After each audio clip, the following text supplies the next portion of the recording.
প্রভু আপনাদের সহায় থাকুন। আপনার সহায় থাকুন। যোহন অনুসারে পবিত্র মঙ্গল সমাচার থেকে পাঠ।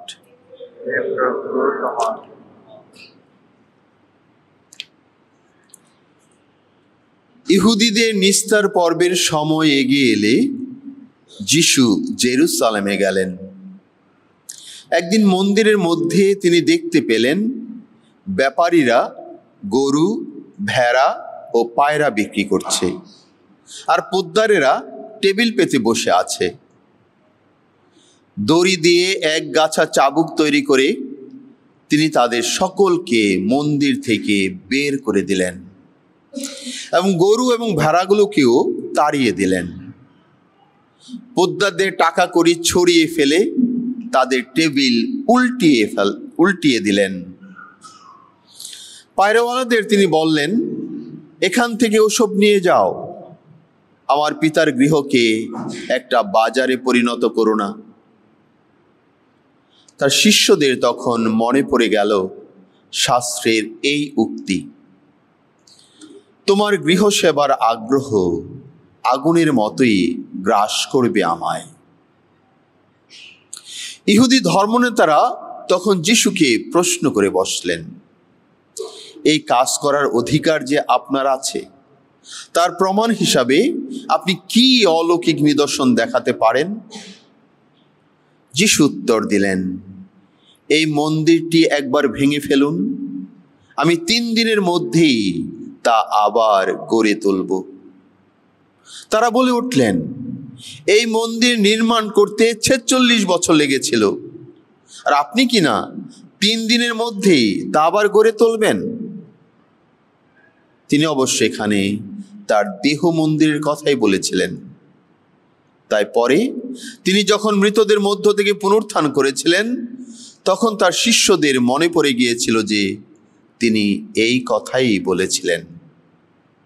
তারা তখন শাস্ত্রবাণীতে এবং যিশু যা বলেছেন সেই কথায় বিশ্বাস করেছিলেন। প্রভুর মঙ্গল সমাচার।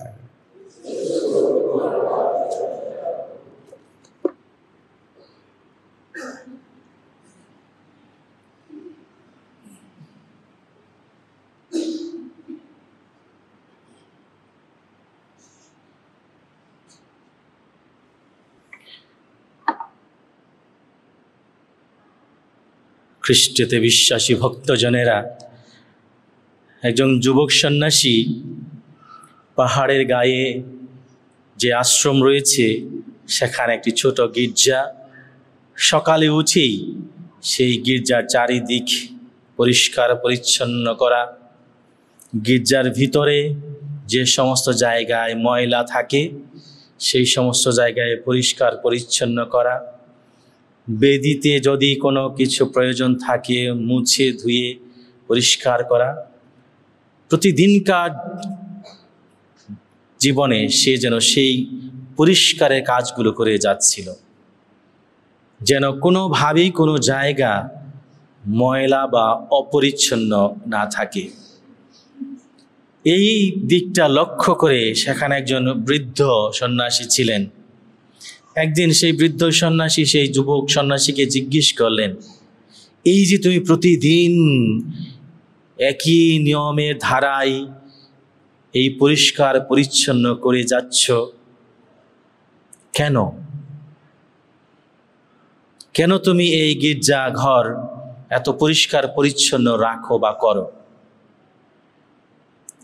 তখন সেই যুবক সন্ন্যাসী বলল, এটা যে প্রভুর গৃহ, যেখানে প্রভু আসবেন, প্রভু থাকবেন, সেই জায়গাটা পরিপাটি পরিচ্ছন্ন সুন্দর থাকবে। এই জন্য আমি প্রতিদিন এই কাজ, পরিচ্ছন্নতার কাজ করে থাকি। তখন একটু বৃদ্ধ সন্ন্যাসী হেসে আবার জিজ্ঞেস করলেন, তাহলে তোমার হৃদয় মন্দিরের খবর কি? যেখানে স্বয়ং ঈশ্বর নিজে এসে বাস করবেন, তোমার সেই হৃদয় মন্দিরের অবস্থা কেমন? তখন ওই যুবক সন্ন্যাসীর চেতনা আসলো, তাই তো, আমি তো এই যে বাইরের যে গির্জা সেটা পরিষ্কার পরিচ্ছন্ন রাখার চেষ্টা করি, কিন্তু আমার ভিতরে যে ঈশ্বর আসবেন, আমার এই হৃদয় মন্দিরকে আমি প্রতিদিন কি পরিষ্কার পরিচ্ছন্ন রাখি? তাই সে প্রতিদিন তার সেই বিবেক পরীক্ষা করে, আর সেইভাবে সে নিজেকেও পরিষ্কার পরিচ্ছন্ন করতে চেষ্টা করে। তাই একদিকে গৃহমন্দির, বাহ্যিক যে মন্দির যেখানে ঈশ্বরের বসবাস, একইভাবে তার যে দেহ মন্দির সেইটাও পরিষ্কার পরিচ্ছন্ন রাখার জন্য তিনি তার আত্মমন পরীক্ষা, বিবেক পরীক্ষা করেন আর ঈশ্বরের সঙ্গে একাত্ম হন। প্রিয়জনেরা, আজকে আমরা লাতেরান মহামন্দিরের পর্ব পালন করছি। আমরা পোপের সঙ্গে একাত্মতা ঘোষণা করছি। নিশ্চয়ই এই পর্ব পালনের মধ্য দিয়ে প্রকাশ করে যে আমরা খ্রিস্টমণ্ডলীর সদস্যা হিসাবে আমাদের যে দৃশ্যমান মন্দিরগুলো রয়েছে, যে গির্জাগুলো রয়েছে, তার প্রতি আমরা কেমন দৃষ্টিভঙ্গি পোষণ করি। আমরা যেই জায়গায় থাকি, যে অঞ্চলে থাকি, সেই সমস্ত জায়গায় চ্যাপেল বা গির্জা রয়েছে। সেই গির্জায় আমরা যাই কেন? সেই গির্জায় যাই আমরা আরাধনা করতে, প্রার্থনা করতে, নীরবতায় থাকতে এবং খ্রিস্ট জাগ উৎসর্গ করতে। তাহলে গির্জা বা মন্দির হলো আরাধনার জায়গা, নীরবতার জায়গা, খ্রিস্ট জাগের জায়গা, নিভৃতে বসে ঈশ্বরের প্রশংসা গৌরব করা, যেখানে আমরা এসে স্বস্তি পাই, শান্তি পাই, যেখানে আমরা সবাই মিলে এক হতে পারি। এটা আমাদের একাত্মতার চিহ্ন, একতার চিহ্নের জায়গা। এখানে ধনী গরিব, কে কোন জাতি গোষ্ঠীর সব ভুলে আমরা এখানে এক হয়ে যাই। আমরা সবাই হয়ে উঠি খ্রিস্ট বিশ্বাসী, ঈশ্বরের সন্তান। আমাদের এখানে এই পরিচয় একেবারে স্পষ্ট যে আমরা সবাই ঈশ্বরের সন্তান, আমরা খ্রিস্টের অনুসারী, আমরা খ্রিস্ট বিশ্বাসী। এখানে সেই ভেদাভেদ নেই। তাই একটা সুন্দর জায়গা, এই জন্যে এটা একটা পবিত্র স্থান। আর এই পবিত্র স্থানের পবিত্রতা রক্ষা করা আমাদের প্রত্যেকের দায়িত্ব। যার জন্যে যিশু যখন সেই মন্দিরে গিয়েছেন, যেই মন্দির ঈশ্বরের গৃহ, যেখানে ঈশ্বরের বসবাসের জায়গা, সেই মন্দির হয়ে উঠেছিল ব্যবসা কেন্দ্র। অপবিত্র করে ফেলেছিল তারা, যেখানে ব্যবসা, টাকা পয়সা, লেনদেন, হইচই, হট্টগোল, গণ্ডগোল, শব্দ, সেখানে কিভাবে সেই নীরবতা থাকবে? সেখানে কিভাবে সেই পবিত্রতা থাকবে? সেখানে কিভাবে সেই প্রার্থনার পরিবেশ তৈরি হবে? এই যে দেখেন, আপনারা এখানে এসেছেন, সবাই কত নিভৃতে একটা নীরবতায় আছেন, একটা পরিবেশ, সুন্দর পরিবেশ রয়েছে। কিন্তু এখানেই যদি সেই একজন ওখানে এই ঋণদানের জন্য টাকা সংগ্রহ করত, ওখানে দু একটা জীবজন্তু কেনা বেচা করতো, ওই কোনায় যদি একজন কিছু ওই গির্জা জিনিসপত্র বিক্রি করত, দেখা যায় তো কেউ উঠে যাচ্ছে, গিয়ে এটা কিনছে, এটা করছে, ওটা করছে, কেমন পরিবেশ হতো? নিশ্চয় সেই পবিত্রতা, সেই নীরবতা, সেই আরাধনা, সেই প্রার্থনা, যে সুন্দর পরিবেশ, সেটা থাকতো না, বিঘ্নিত হতো। তাই যখন সেই পরিবেশ যিশু দেখেছেন, তা সেই মন্দিরের প্রতি, অর্থাৎ ঈশ্বরের প্রতি যে তার ভালোবাসা, গভীর ভালোবাসা, সেই ভালোবাসার কারণে তিনি সেইগুলোকে উল্টিয়ে দিয়েছেন, তাড়িয়ে দিয়েছেন এবং তিনি বলেছেন, আমার পিতার গৃহকে তোমরা বাজারে পরিণত করো না। তার যে এই যে একটা রাগ, এই রাগটা দেখে অনেকে বলে থাকে, হ্যাঁ, যিশু যাকে আমরা নম্র, ভদ্র, অমায়িক, কোমল জানি, কিন্তু এই যিশুকে আমরা রাগ করতে দেখছি। কিন্তু এই রাগটা কোনো আক্রোশ বা ঘৃণার রাগ নয়। এখানে যিশু যে রাগ দেখিয়েছেন, এটা হলো ঈশ্বরের প্রতি, ঈশ্বরের মন্দিরের প্রতি তার ভালোবাসার প্রকাশ। আমাদের অনেক সময় এরকম রাগ থাকতে পারে, ভালোবাসার রাগ, কাউকে রক্ষা করার রাগ।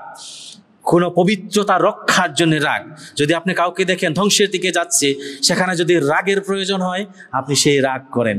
যদি এখানে দেখেন এই গির্জাটা কেউ এই পরিবেশ নষ্ট করছে, গন্ডগোল করছে, বা দেখা গেল যে ছবি তুলছে, এই করছে ওই করছে, এলোমেলো হচ্ছে, এদিকে যাচ্ছে ওদিকে যাচ্ছে, তখন আপনি তখন ভালোভাবে বলবেন নিশ্চয়ই। যদি না করে তখন রাগ প্রকাশ।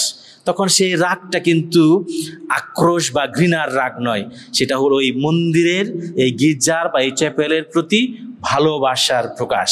তাই সেইটা হলো অন্যরকম একটা ধরন রাগের। তাই যিশু সেই রাগটা প্রকাশ করেছেন যেন পবিত্রতা রক্ষা হয়, মণ্ডলীর যে মর্যাদা, অর্থাৎ গির্জার যে মর্যাদা সেটা যেন প্রতিষ্ঠিত হয়। তাহলে এই যিশু এইটার মধ্য দিয়ে এইভাবে মন্দিরের মর্যাদা প্রতিষ্ঠা করেছেন। আবার এই মন্দিরের সঙ্গেই তার দেহ মন্দিরকে যুক্ত করেছেন। যখন শাস্ত্রী ফরিসিরা এসে প্রশ্ন করেছে, এই যে আপনি এই কাজ করছেন কোন অধিকারে, তখন যিশু বলেছেন, এই মন্দির ধ্বংস করো, 3 দিনে আবার গড়ে তুলব। অর্থাৎ তিনি তার দিকে আমাদেরকে আকর্ষিত করেছেন। অর্থাৎ তিনি যে তার যে দেহ, এই দেহ যে 3 দিন পরে আবার পুনর্গঠিত হবে, সেই দিকে আমাদেরকে দৃষ্টি নিবন্ধন করেছেন। আর সেই জন্যেই আমরা এই যিশুর সঙ্গে একাত্ম। যখন আমরা মণ্ডলীর দিকে তাকাই, এই যে নিশ্চয়ই একটা বিল্ডিং, একটা মণ্ডলীর চিহ্ন, কিন্তু এই গির্জায় যখন আমরা একাত্ম হই, এই যে আমরা জনগণ, আমরা হয়ে উঠি মণ্ডলী, অর্থাৎ খ্রিস্টের দেহ। তাহলে এই যে খ্রিস্টের দেহ হয়ে উঠি, যিশু এই দেহের কথা বলেছেন যে এই দেহকে ধ্বংস করো, 3 দিনে আবার গড়ে তুলব। তাই এই কথা বলার মধ্য দিয়ে সাধু পৌলও যেন আমাদেরকে সেই দিকে দৃষ্টি নিবন্ধন করেন যে এই যে আমাদের দেহ, এই দেহগুলো যখন একত্রিত হয় তখন একটা সম্মিলিতভাবে আমরা মণ্ডলীর দেহ হয়ে উঠি। তাহলে এই এক একটা দেহ যদিও স্বতন্ত্র, কিন্তু আবার যখন আমরা সবাই এক হই, সবাই মিলে আমরা এক মণ্ডলী হয়ে উঠি। আবার একজন ছাড়া কিন্তু আবার সমন্বিত বা সমষ্টি হতে পারে না। সমষ্টি হতে হলে এককের প্রয়োজন। তাই আমরা একজন একক মিলে হয়ে উঠি এই সমষ্টি, একটা গ্যাদারিং, একটা অ্যাসেম্বলি। আমরা যেখানে সবাই মিলিত হই তখন হয়ে উঠি আমরা মণ্ডলী, যেটা যিশুর দেহ। আর এই দেহ, এই যে স্বতন্ত্র একক দেহ, এই দেহকে সাধু পৌল আমাদেরকে নির্দেশ করেছেন যে এই দেহ হলো পবিত্র আত্মার মন্দির। তাহলে এই যে দেহ মন্দির, এই দেহ মন্দিরকেও শুদ্ধ রাখা, এই দেহ মন্দিরকেও পবিত্র রাখা, এই দেহ মন্দিরকেও ঈশ্বরের যোগ্য স্থান করা, এই দেহ মন্দিরে যেন যিশু এসে বসবাস করতে পারেন, সেটা করার জন্যও আমাদের কাজ করতে হয়। যেমন সেই বৃদ্ধ সন্ন্যাসী যুবক সন্ন্যাসী স্মরণ করে দিয়েছিলেন, তোমার দেহ মন্দিরের খবর কি, তোমার হৃদয় মন্দিরের খবর কি। তাই আমাদের প্রতিদিনকার জীবনে আমরা বিভিন্ন পাপময়তা, আমাদের বিভিন্ন অযোগ্যতা, আমাদের বিভিন্ন দুর্বলতার কারণে এই যে দেহ মন্দির কলুষিত হয়, সেই দেহ মন্দিরকেও পবিত্র করতে হয়। আর সেই পবিত্রকরণের কাজ আমরা অনেক সময় মনে করি আমি একাই পারবো, এই আমাদের দেহ মন্দিরকে আমি একাই পবিত্র করতে পারবো। আমরা অনেক সময় সেটা ভুল করি। আসলে আমাদের এই দেহ মন্দিরকে পবিত্র করার জন্য যিশুকে আহ্বান করতে হয়। ওই যে জেরুসালেমের মন্দিরে যিশু গিয়েছেন, সেগুলো তাড়িয়ে দিয়েছেন, উল্টিয়ে দিয়েছেন, পরিষ্কার করেছেন, পবিত্রতার কাজ করেছেন। তেমনিভাবে যিশুকে আমাদের জীবনে আসতে দিতে হয়। যিশু, তুমি আমাদের জীবনে আসো, যেন তুমি এসে আমাদের এই মন্দিরটাকে, দেহ মন্দিরটা পবিত্র করো। আর যখন সেই পবিত্রতা আমরা অর্জন করি, তখন সেখানে ঈশ্বরের বসবাস। যেন প্রথম পাঠে সুন্দর একটা উদাহরণ, না, যে সেই পূব থেকে বইয়েছে, সেই বেদির দিকে যদি আমরা তাকাই, তাহলে এখান থেকে প্রবাহিত, এই বেদি থেকে আমরা যিশুকে গ্রহণ করি। তাহলে যেখানে যাবে সেখানেই জীবন, সেখানে সজীবতা থাকবে, সেখানে নতুন পল্লব থাকবে, সেখানে ফল হবে। অর্থাৎ এই বেদি থেকে আমরা যখন যিশুকে গ্রহণ করি, পবিত্র হয়ে এই দেহ হয়ে হচ্ছে পবিত্র, তখন আমরা ফলবান হই, তখন আমাদের মধ্যে সজীবতা থাকে, জীবন থাকে, তখন সেই মরা ভাব, সেই মৃত অবস্থা, ধ্বংস অবস্থা থাকে না। তাই প্রিয়জনেরা, আজকের মঙ্গলবাণী আমাদেরকে খুব সুন্দরভাবে আলোকিত করে যে আমরা কিভাবে সেই যে জেরুজালেমে মন্দির পবিত্রকরণের দিকটা লক্ষ্য রেখে আমরা যেন আমাদের এই দেহ মন্দিরটাকেও পবিত্র করি।